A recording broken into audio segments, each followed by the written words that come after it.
নমস্কার, টুকটাক আড্ডা সিজন 3 এপিসোড নাম্বার 8। আজ আমি চলে এসেছি অভিরূপ সংকল্পের অফিসিয়াল ফেসবুক পেজ থেকে। আর আজ আমরা একটু অন্যভাবে করব টুকটাক আড্ডাটা।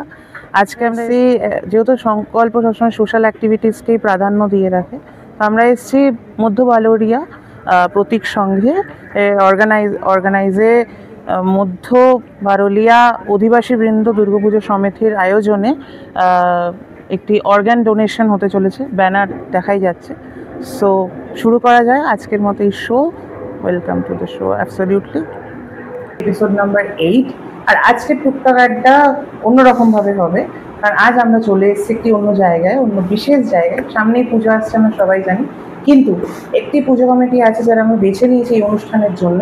শুধুমাত্র তারা সোশ্যাল অ্যাক্টিভিটিস করে বলে, কারণ সংকল্প সবসময় সোশ্যাল অ্যাক্টিভিটিসকেই প্রাধান্য দিয়ে থাকে। সো আজকে যারা রয়েছেন বা যিনি রয়েছেন সেটি তার থেকেই জেনে নেব। So welcome to the show. নমস্কার, সংকল্পকে আমাদের ক্লাবে আসার জন্য অসংখ্য ধন্যবাদ। আমাদের ক্লাব বারাসাত বেসড একটি ক্লাব। হতে পারি আমরা ছোট, কিন্তু সেই ছোট হলেও যে সেখান থেকে যে মানে একটু একটু করে শক্তি সঞ্চয় করে সমাজের জন্য কিছু করে যাওয়ার জন্যই আমরা প্রায় 1972 সাল থেকে সংগ্রাম করে আসছি। তো প্রতি বছরের ন্যায় এবছরও আমাদের কিছু সামাজিক কর্মসূচি রয়েছে, বিশেষ করে এই দুর্গাপুজোকে কেন্দ্র করে। আচ্ছা, তো এবছর আমরা চাই যে আমরা মরণোত্তর অঙ্গদান সচেতনতা শিবির, এবং চাই ওই দিনই মানুষ ডোনেট করুক তাদের মূল্যবান অঙ্গ। আচ্ছা, যে প্রশ্নটা আমার থাকবে সেটি হচ্ছে বেসিক্যালি যে ক্লাবের নামটা একটুখানি বলবেন, এবং তার সঙ্গে এবছর আপনাদের কি কি ভাবনা রয়েছে, পুজোর শুরুটা কিভাবে হয় একদম, আর তার সঙ্গে সবচেয়ে ইম্পর্টেন্ট যে বিষয়টা দর্শক যারা রয়েছে বৃন্দ তাদের উদ্দেশ্যে একটু আপনারা এতজন রয়েছে আপনার নিজের এবং তাদের সঙ্গে একটু যদি পরিচয় করিয়ে দেন আপনার নিজের ভাষায়। আমি পুজো কমিটি সেক্রেটারি, আমার নাম মিঠুন সরকার। আমার পাশেই ক্লাব সদস্য অপূর্ব সরকার, আর পাড়ার ছোট্ট বোন বিপাশা। আমাদের ক্লাব সদস্য বিশ্বজিৎ সাহা। আমাদের ক্লাবের অন্যতম সদস্য কাকু রয়েছেন শ্রী চিত্ত পাল মহাশয়। আর ভাই, তোমার নামটা একটু বলো। আচ্ছা, আমাদের ছোট্ট ভাই রাজদীপ। সোমনাথ, বলো। আমি ক্লাব সেক্রেটারি সোমনাথ দে। তার পাশে আচ্ছা, আচ্ছা, এবার এই ক্লাবের নামটা একটু বলুন। আমাদের ক্লাবের নাম প্রতীক সংঘ। আচ্ছা, মধ্য বারুলিয়া অধিবাসী বৃন্দ দুর্গা উৎসব সমিতি, বেসিক্যালি তারাই এই পুজোটা অর্গানাইজ করছে, মধ্য বারুলিয়া প্রতীক সংঘ, রাইট? আচ্ছা, এবছর আপনাদের কততম বর্ষে পদার্পণ করছেন, একটু যদি বলেন যে কি কি ভাবনা রয়েছে? এবছর আমরা 29তম বর্ষে পদার্পণ করলাম। তো আমাদের এবছরের ভাবনা জীবনালয়। আর এই টার্মটা এসছে বেসিক্যালি যেভাবে আমরা মানুষজনকে একটু মানে মুমূর্ষু মানুষজনকে বাঁচাতে পারি, মানে জীবন দিতে পারি। দেখুন, আমরা তো জীবন দেওয়ার কেউ নই, যদি এটা সম্পূর্ণ ভাগ্যের উপর ডিপেন্ড করে। এবার কিন্তু যদি একটু সচেতনতা বাড়ানো যায়, যেমন ধরুন আজকে আমার শরীরে 7খানা পার্টস আছে, যেটা কিনা আমার মৃত্যুর পরেও একটি মুমূর্ষু মানুষের প্রাণ কিন্তু বাঁচাতে পারে। সেই মানুষটা আরো 4 বছর 5 বছর পৃথিবীর আলো দেখতে পারে। তো সেই নিয়ে একটা সচেতনতা শিবির, এবং আমাদের পুজোর থিমও তাই। যে বিষয়টাতে আমি আসবো সেটা হচ্ছে এই একটা ইতিকথা জড়িয়ে থাকে প্রত্যেকটি ক্লাবেরই। তো মানে কিভাবে শুরু হয়, মানে শুরুর দিনগুলো থেকে যদি ক্লাবের এই জার্নিটা, যাত্রাটা একটু যদি বলেন আমাদের সকলকে, আচ্ছা, প্রেরণা দেওয়ার জন্য। আমাদের ক্লাব শুরু হয় ঠিক নকশাল টাইমে। আপনারা যদি জানেন যে বারাসাত শহরটাই ছিল একদম নকশাল অধিষ্ঠিত এলাকা। তো পাশে যে মন্দিরটি আপনি দেখছেন, মন্দিরটি মানে সংখ্যাতত্ত্ব বিচারে 65 বছরের পুরনো, কিন্তু যদি দেখা যায় তাহলে সেটা 65 বছর অনেক পুরনোই মন্দির, তার থেকেও বেশি হবে। এবার সেই সময় এই জায়গাটা ছিল সম্পূর্ণ ফাঁকা একটি জায়গা, যেখানে কিনা নকশালদের বেশ ভালো উৎপাত ছিল বলা যায়। আমি কোনো রকম কোনো কন্ট্রোভার্সিয়াল কমেন্ট করে কোনো বিতর্কে যেতে চাই না। তো সেই সময় থেকেই আমাদের এই মন্দিরকে কেন্দ্র করেই যে গুটি কয়েক ফ্যামিলি ছিল তাদের হাতেই কিন্তু এই ক্লাব তৈরি। আচ্ছা, বলতে গেলে আমাদের বাবা কাকা যেহেতু তাদের হাতেই কিন্তু এই ক্লাব মন্দির তৈরি, এবং আমরা তো অন্য কোথাও যাই না। এই পুজোর দিন বলুন বা বছরে আরেকটা অনুষ্ঠান আমাদের হয়, সেই বসন্ত উৎসব, সেই আমরা কিন্তু অন্য কোথাও যাই না, এইখানেই পড়ে থাকি।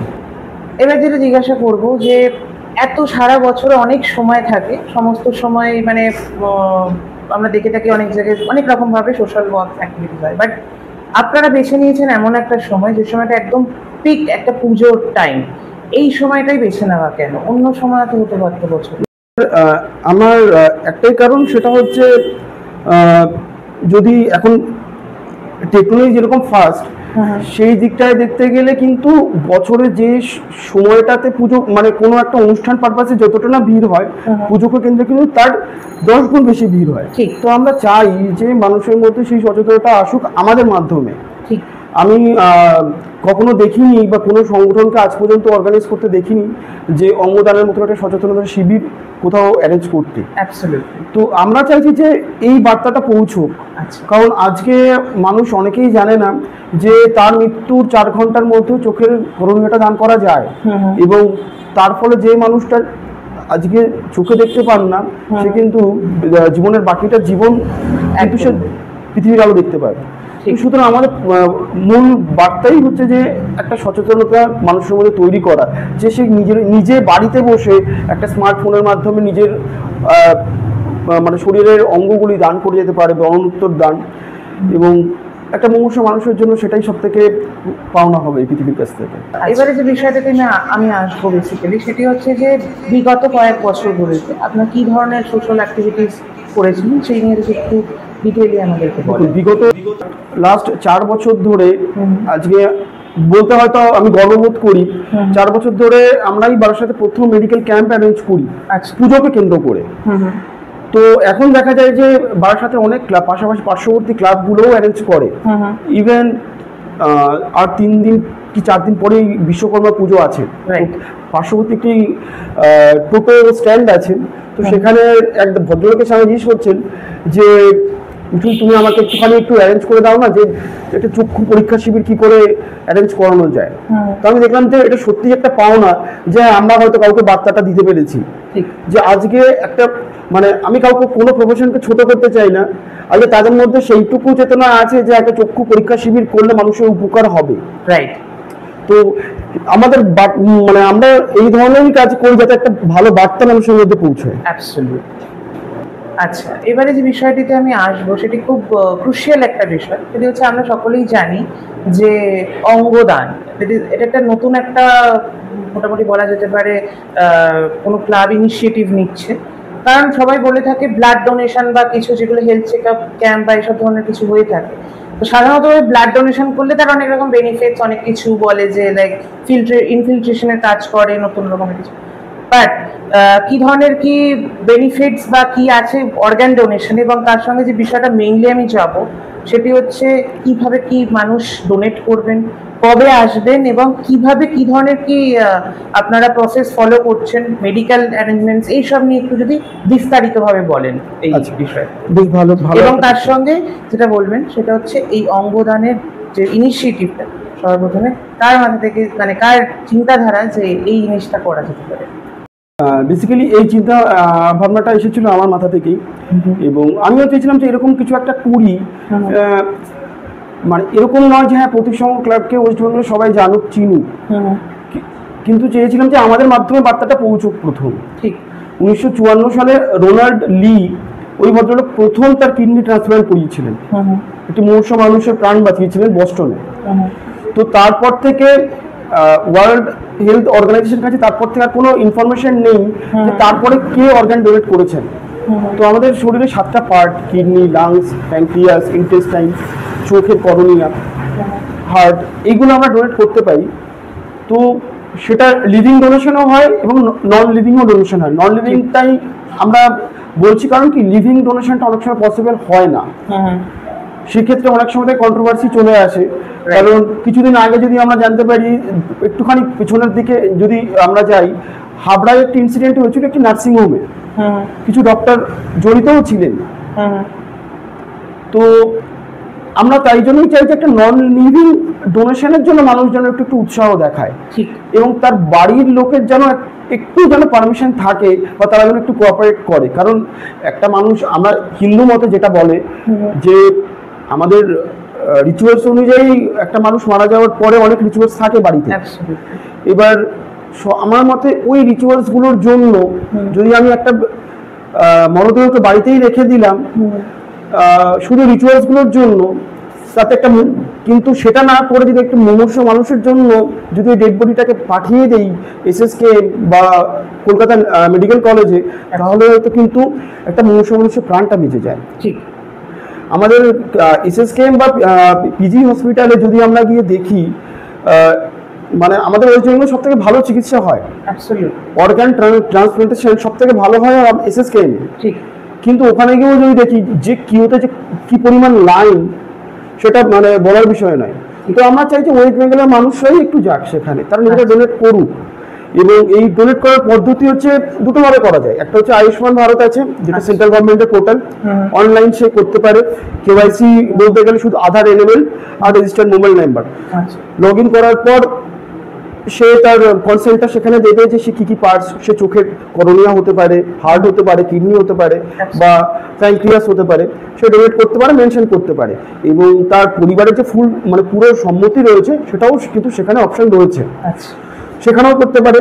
স্টেট গভর্নমেন্টের যেটা রয়েছে সোটো বলে যে সাইটটা রয়েছে, তো সেখান থেকেও মানুষ কিন্তু, এখন তো সবার কাছেই স্মার্টফোন, তো সোটো বলে যে অ্যাপটাও রয়েছে এখন, সেখান থেকে লগ ইন করে কিন্তু মানুষ কিন্তু অঙ্গদান কিন্তু দান করতে পারে। আচ্ছা আচ্ছা, আপনারা কবে এই অনুষ্ঠানটি আয়োজন করছেন এবং বাকি যারা রয়েছেন তারা কিভাবে তারা পার্টিসিপেট করতে পারবেন, এটা যদি যারা ইচ্ছুক তাদের উদ্দেশ্যে কি বলতে চান? কারণ দেখুন, মায়ের সৃষ্টিও কিন্তু দান থেকেই, একদম।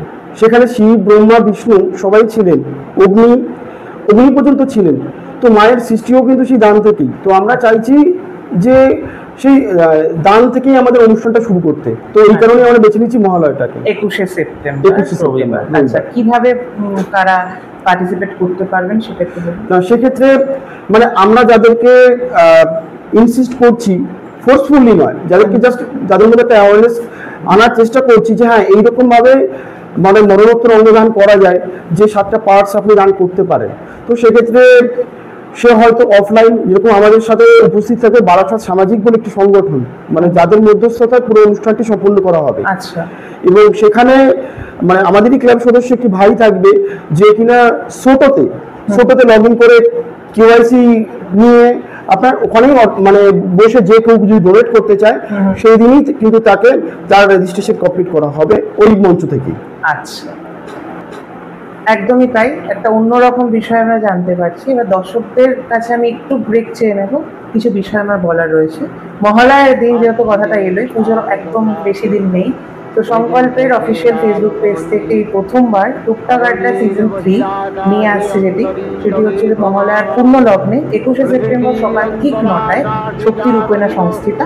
এবং তার সঙ্গে যে বিষয়টি বলা, সেটি হচ্ছে সংকল্প অন্যরকম পুজো সম্মান 2025 চলছে, so stay tune for that. এবং সংকল্পের সোশ্যাল ওয়ার্ক রয়েছে সেম ডেতে 21শে সেপ্টেম্বর রয়েছে, অনুষ্ঠানটির নাম হচ্ছে ওদের আগমন। সেই সমস্ত বিস্তারিত জানতে পেজে চোখ রাখুন। ব্রেকের থেকে চলে আসবো টুকটাক আড্ডা সিজন 3 এপিসোড নাম্বার 8-এ। সো যে প্রশ্নটি আমি রাখবো সেটি খুবই অন্যরকম ভাবে আমি জিজ্ঞাসা করছি, সেটি হচ্ছে যারা মানে অনেকগুলো ক্লাবস বা এখন অনেক অর্গানাইজেশনস রয়েছে, এবং প্রত্যেক মানুষ যারা অর্গান ডোনেশন যাতে করে বা এই ধরনের সমাজসেবামূলক কাজ যাতে আরো বেশি করে, সেই কারণে কি ধরনের টিপস বা মোটিভেশন সাজেশনস কি দিতে চান, যাতে প্রেরণা পায় সবাই, একটা অনুপ্রেরণা পায় বেসিক্যালি। কারণ টুকটাক আড্ডার মেইন মোটোই হচ্ছে যে আরো মানুষকে আরো উৎসাহিত করা। তো সেই বিষয়ে কিছু বলুন। সেই প্রসঙ্গে বলতে পারি ছোট্ট একটা উদাহরণ, আপনি হয়তো জানতে পারেন অপূর্ব ঘোষের নাম, ওয়েস্ট বেঙ্গল ব্লাড ডোনার্স ফোরামের উনি কর্মকর্তা, যার হাত ধরে প্রথম ওয়েস্ট বেঙ্গলে ব্লাড ডোনেশন শুরু হয়। আজ কিন্তু প্রতিটি ক্লাবে, প্রতিটি পাড়ার মোড়ে মোড়ে, এমনকি এই যে বিশ্বকর্মা পুজোকে কেন্দ্র করে রক্তদান শিবির পর্যন্ত হচ্ছে তারই অনুপ্রেরণায়। তো আমরা চাইছি হ্যাঁ আমরা এই প্রতীক সংঘ শুধু নামে নয় একটা প্রতীক হয়ে থাকি, যে হ্যাঁ এখান থেকেই শুরু হয়েছিল, যেন পাড়ার মোড়ে মোড়ে এরকম সচেতনতা শিবির আরও হয়।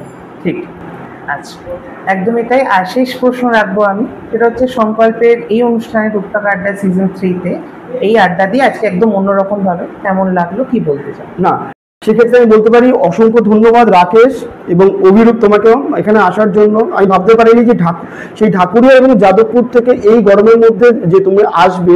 আমি জাস্ট রাকেশকে জিজ্ঞাসা করেছিলাম গত সপ্তাহে যে রাকেশ ওরা অত দূর থেকে আসবে নাকি আমি এখান থেকে যাব, তো ও আমায় বলেছিল যে না লোকেশনটা একটু কভার করতে চাই অভিরূপ। তো আমি বললাম যে না অভিরূপের অনুষ্ঠানগুলো আমি দেখি, রীতিমতো আমি দেখি, তো ও যদি আসে তাহলে খুব ভালো হয়। তখন বলছে না অভিরূপই যাবে। ধন্যবাদ আসার জন্য, অসংখ্য শেষ ধন্যবাদ। করলাম আজকের মতো টুকটাক আড্ডা সিজন 3 এপিসোড নাম্বার 8। অন্যান্য এপিসোড আবারও আসবে, ততদিনের জন্য সাইনিং অফ। আর হ্যাঁ, সবার আগে যাওয়ার আগে বলে রাখি শুভ শারদিয়া, আর শুভ শারদিয়া আপনাদেরকেও। আপনারা আরো ভালো করে পুজো কাটান, সবাই ভালো থাকবেন। Thank you.